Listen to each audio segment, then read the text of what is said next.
पुनः आपका भारत की भूगोल की कक्षा में स्वागत है।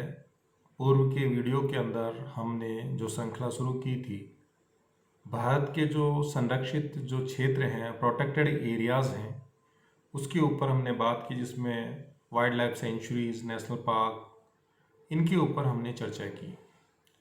आज हम उसी जो प्रोटेक्टेड एरियाज़ और कौन कौन से हैं, उन प्रोटेक्टेड एरियाज़ को किस तरह से अन्य वन्य जीवों के संरक्षण के लिए वर्गीकृत किया गया है। तो आज की जो प्रोटेक्टेड एरियाज़ की जब हम बात कर रहे हैं, उसके अंदर आज हम जो टाइगर रिजर्व हैं उनकी भारत के संदर्भ में बात करेंगे। एलिफेंट जो प्रोग्राम था, जो प्रोजेक्ट चलाया गया, उसके ऊपर हम चर्चा करेंगे।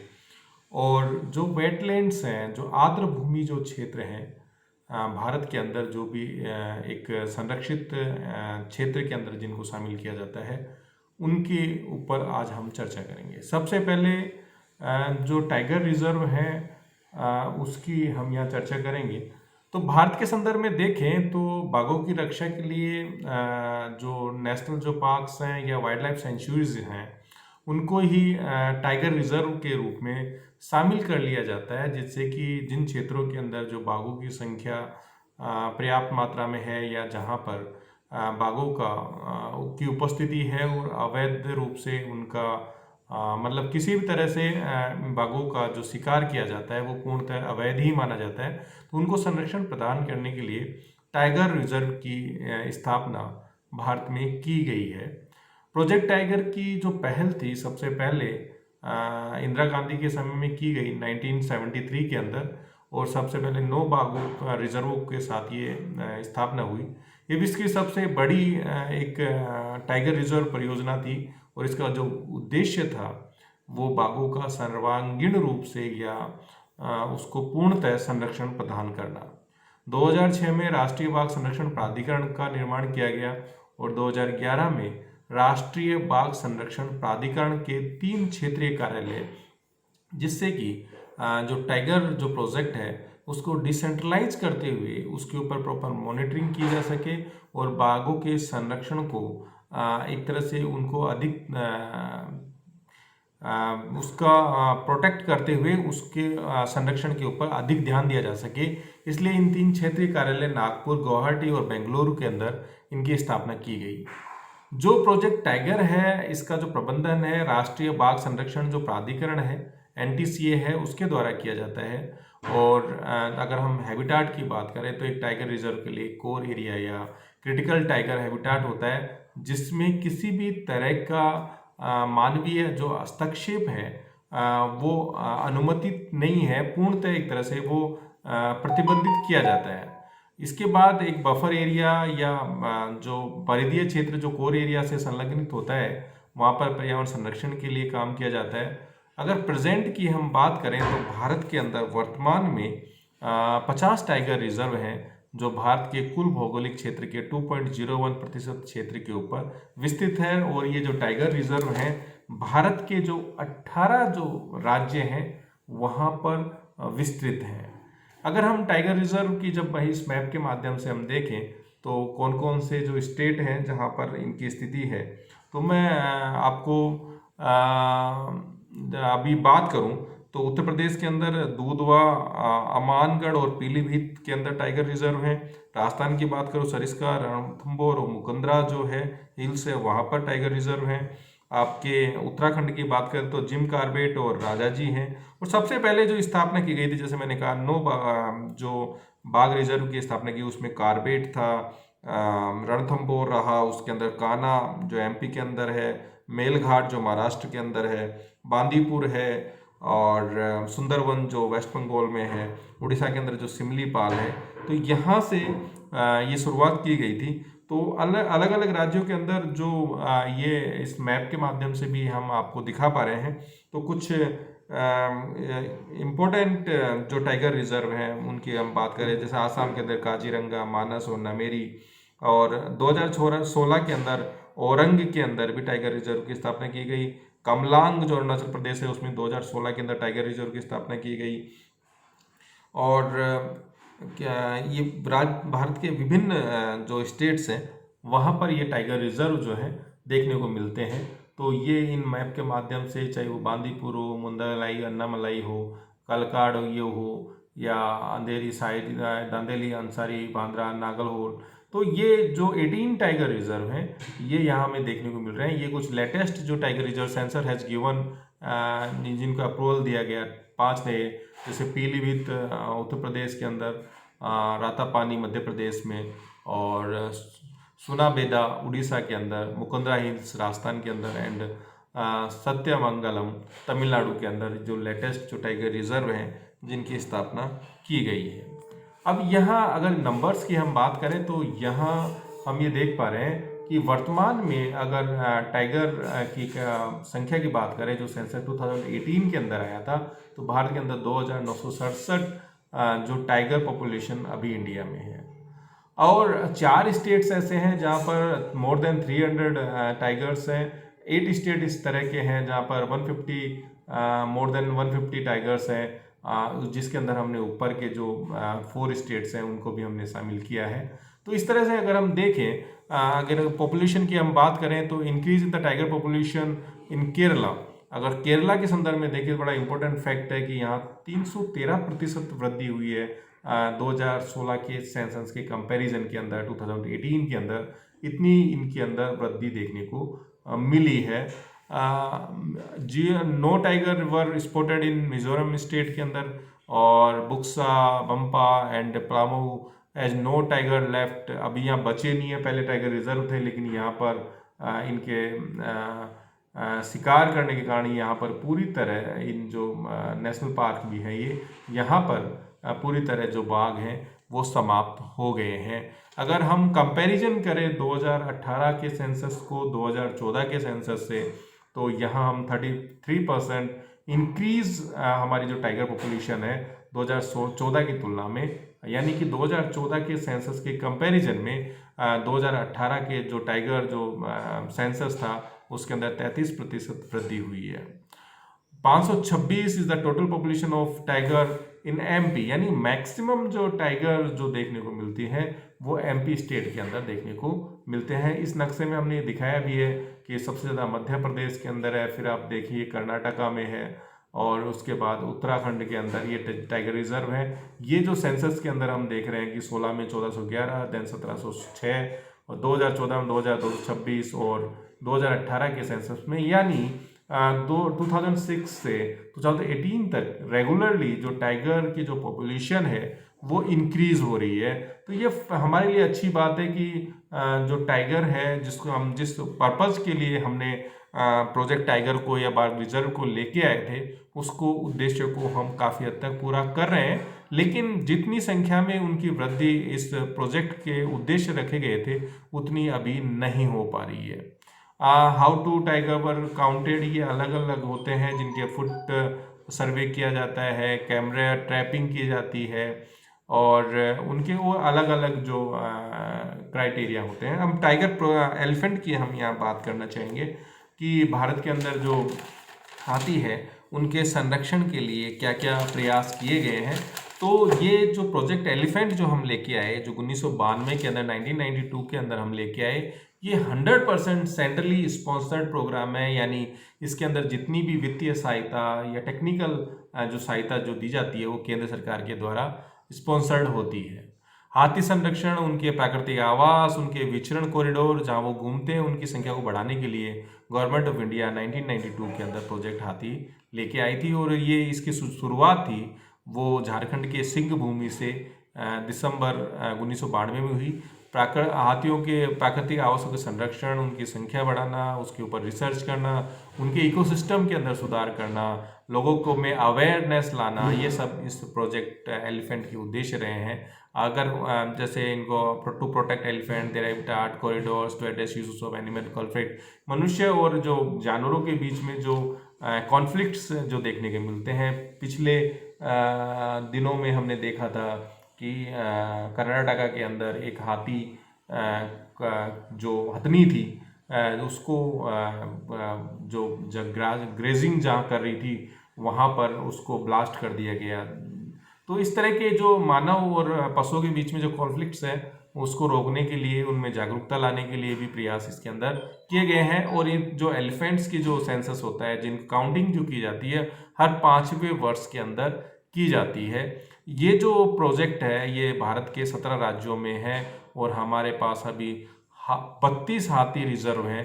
देश के प्रथम हाथी जो पुनर्वास केंद्र की जो स्थापना की गई है वो हरियाणा में की गई है और अक्टूबर 2010 में हाथी को नेशनल हेरिटेज एनिमल के रूप में भी घोषित किया गया है। अब यहाँ प्रोजेक्ट एलिफेंट के लिए यहाँ हम देखें इस मैप के अंदर, मैं आपको दिखाना चाह रहा हूँ भारत के अंदर जो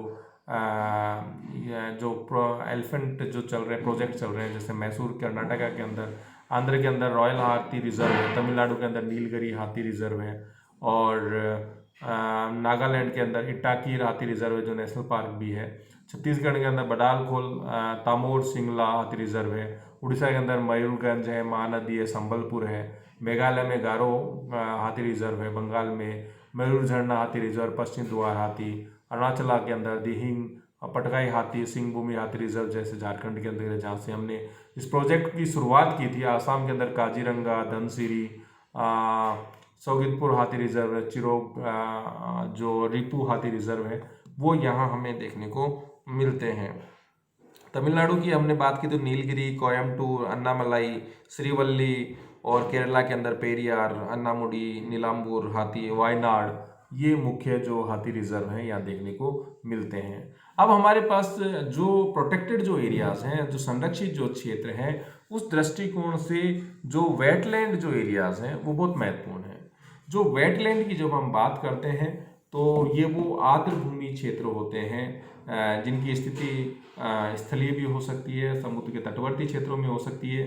ये जो आर्द्र भूमि जो क्षेत्र होते हैं ये प्राकृतिक भी हो सकते हैं और ये कृत्रिम भी, मनुष्य के द्वारा जल संरक्षण जो क्षेत्र होते हैं उनका निर्माण करने के बाद उनको आर्द्र भूमि के अंदर शामिल कर लिया जाता है।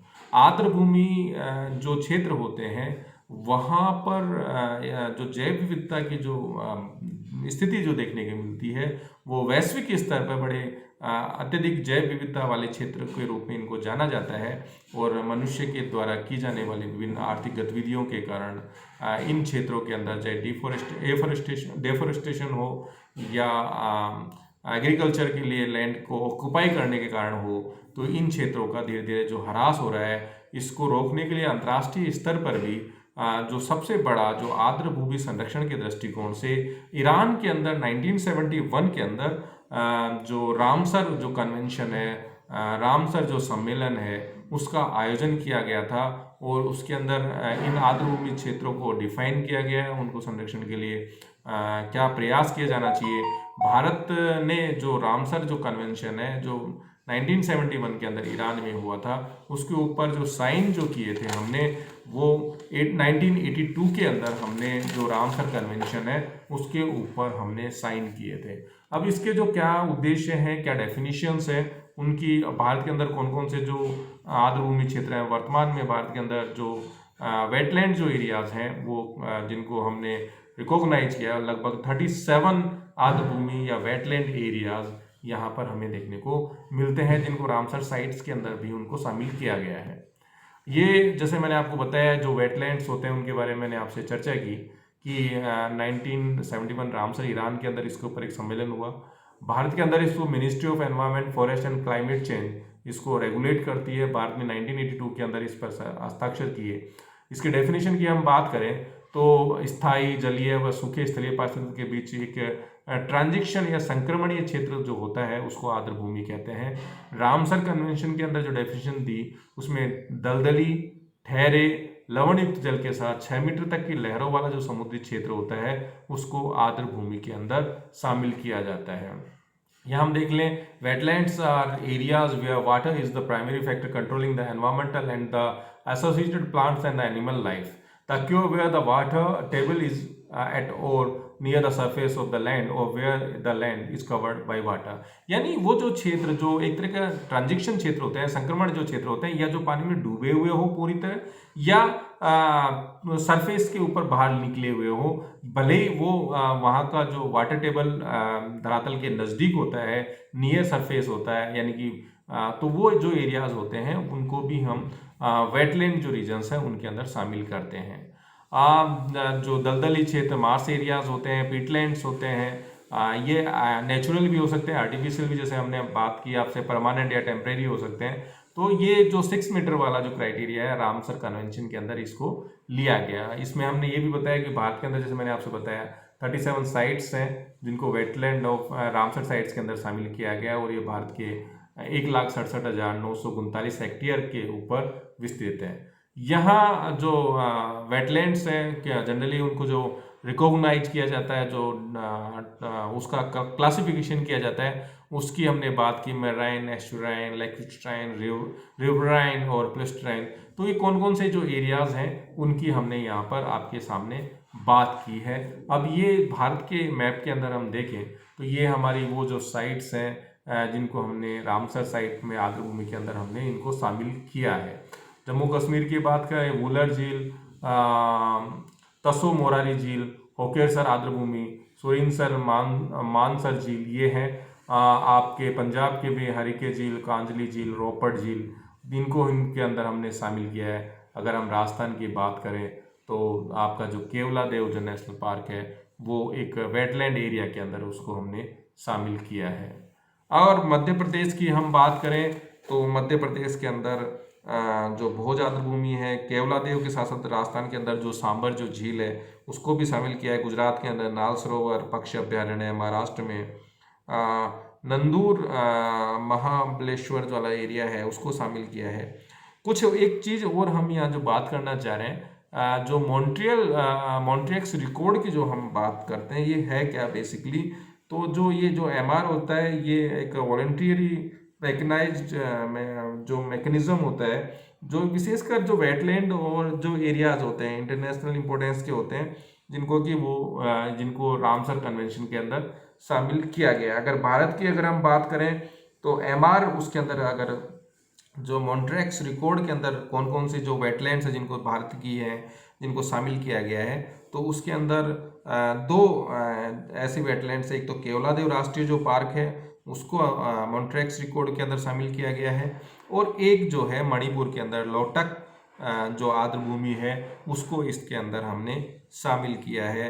तो ये जो त्रिपुरा में रुद्र सागर, पश्चिम बंगाल कोलकाता आर्द्रभूमि, अलग अलग जो स्टेट्स के अंदर ये जो इस मैप के अंदर हम आपको दिखा रहे हैं कि ये अलग अलग भारत के अंदर जो 37 जो वेटलैंड जो साइट्स हैं उनकी हमने यहाँ पर चर्चा की है। अब जो बर्ड सेंचुरीज हैं, जैसे राजस्थान के अंदर केवलादेव है, तो इनका ये भी वो प्रोटेक्टेड एरियाज होते हैं जो पक्षियों की विभिन्न जो प्रजातियां हैं उनको संरक्षण के लिए काम करते हैं, उनको प्राकृतिक आवास प्रदान करते हैं, उनके प्राकृतिक आवास को संरक्षण प्रदान करते हैं। भारत में 70 से अधिक जो पक्षी अभ्यारण्य स्थित हैं, यानी भारत के विभिन्न राज्यों के अंदर लगभग 70 जो पक्षी जो अभ्यारण्य है वो देखने को मिलते हैं। नेक्स्ट जो स्लाइड है इसके अंदर जो प्रोटेक्टेड एरियाज की जो हमने बात की थी उसके जो नेचुरल कंजर्वेशन जोन से एक नई अवधारणा थी, जिसको जो पर्यावरण से जुड़े हुए जो जुडिशियरी जो मैटर होते हैं उनके दृष्टिकोण से, जैसे भारत के अंदर राष्ट्रीय हरित प्राधिकरण के नेशनल ग्रीन ट्रिब्यूनल की स्थापना की गई थी, उसके द्वारा एक समिति का गठन किया गया और इसी ने जो नेचुरल कंजर्वेशन जो जोन्स है उनके लिए उप क्षेत्रीय योजनाएं, राष्ट्रीय राजधानी जो क्षेत्र होता है NCRBP द्वारा विकसित एक क्षेत्रीय योजना है या नहीं है, इसके ऊपर ये जो कार्यक्रम काम करता है। जो नेचुरल कंजर्वेशन जो जोन्स होते हैं इनका इम्पोर्टेंस ये है कि ये स्थायी जो संपदा के जो के बजाय उसके प्रोटेक्शन के ऊपर ज़्यादा बल देता है। निर्माण की अनुमति केवल 5% होती है, यानी जो इन एरियाज को जो इनको नेचुरल कंजर्वेशन जोन्स के अंदर शामिल किया जाता है उसके अंदर केवल 0.5% एरियाज के अंदर कंस्ट्रक्शन की परमिशन है। लेकिन ये वह क्षेत्र होते हैं जहाँ पर जो क्षेत्रीय उद्यान, अभ्यारण्य जैसे क्षेत्रीय मनोरंजक जो गतिविधियाँ होती हैं उनको संचालित किया जाता है। इन क्षेत्रों में वाणिज्य, कॉमर्शियल, आवासीय, पर्यटन, अन्य जो स्थावर संपदा उद्देश्य के निर्माण का कार्य पूर्णतः प्रतिबंधित होता है। अब ये प्रोटेक्टेड स्पेशल एग्रीकल्चर जोन्स ये बिल्कुल ये गवर्नमेंट ऑफ तमिलनाडु के द्वारा इसकी घोषणा की गई थी और यहाँ जिसे कि राज्य का चावल का कटर राइस बाउल के रूप में विख्यात है, कावेरी डेल्टा जिसको हम कहते हैं, वहाँ पे तेल का जो एक्सप्लोर किया जा रहा है उनको रोकने के लिए, जिससे कि क्योंकि उनके एक्सप्लोरेशन से वहाँ का जो एटमॉस्फेयर है, वहाँ के जो पारिस्थितिक तंत्र है उसके ऊपर नकारात्मक प्रभाव पड़ा। साथ ही वहाँ का जो एग्रीकल्चर जो एरियाज है वो भी उससे प्रभावित हुआ। तो उसको प्रोटेक्ट करने के लिए और ये जो एक्सप्लोर हो रहा है पेट्रोलियम प्रोडक्ट्स का, उससे जो नुकसान एनवायरमेंट को हो रहा है या लैंड को जो हो रहा है उसको रोकने के लिए जो गवर्नमेंट ऑफ तमिलनाडु है उसने प्रोटेक्टेड स्पेशल एग्रीकल्चर जोन की स्थापना की गई थी। इसके अंदर जिसने तंजावर, तिरुवर, नागपट्टनम, पुडुकोई, कुडलोर, अरियालूर, करूर और तिरुचिरापल्ली जिलों को शामिल किया गया। ये इसका जो उद्देश्य था, इसको ये सुनिश्चित करना था कि इन क्षेत्रों में हाइड्रोकार्बन संबंधी किसी भी नई परियोजना की अनुमति प्रदान नहीं की जाएगी। तो यहाँ आज हमने जो विभिन्न जो प्रोटेक्टेड एरियाज हैं उसकी हमने बात की इस दूसरे वीडियो के अंदर। इसके अलावा इन प्रोटेक्टेड एरियाज के अंदर भी जो जैव विविधता के संरक्षण के लिए क्या प्रयास किए जा रहे हैं, भारत के अंदर वैश्विक दृष्टिकोण से जैव विविधता के दृष्टिकोण से कौन कौन से बहुत महत्वपूर्ण एरिया हैं जिनको इंटरनेशनली रिकॉग्नाइज किया गया है, जिनको हम हॉटस्पॉट के रूप से जाना जाता है, या जैव विविधता कहते किसे हैं, जैव विविधता को कितने प्रकार में वर्ग किया जाता है, इन सब की बात हम नेक्स्ट वीडियो के अंदर करेंगे। धन्यवाद।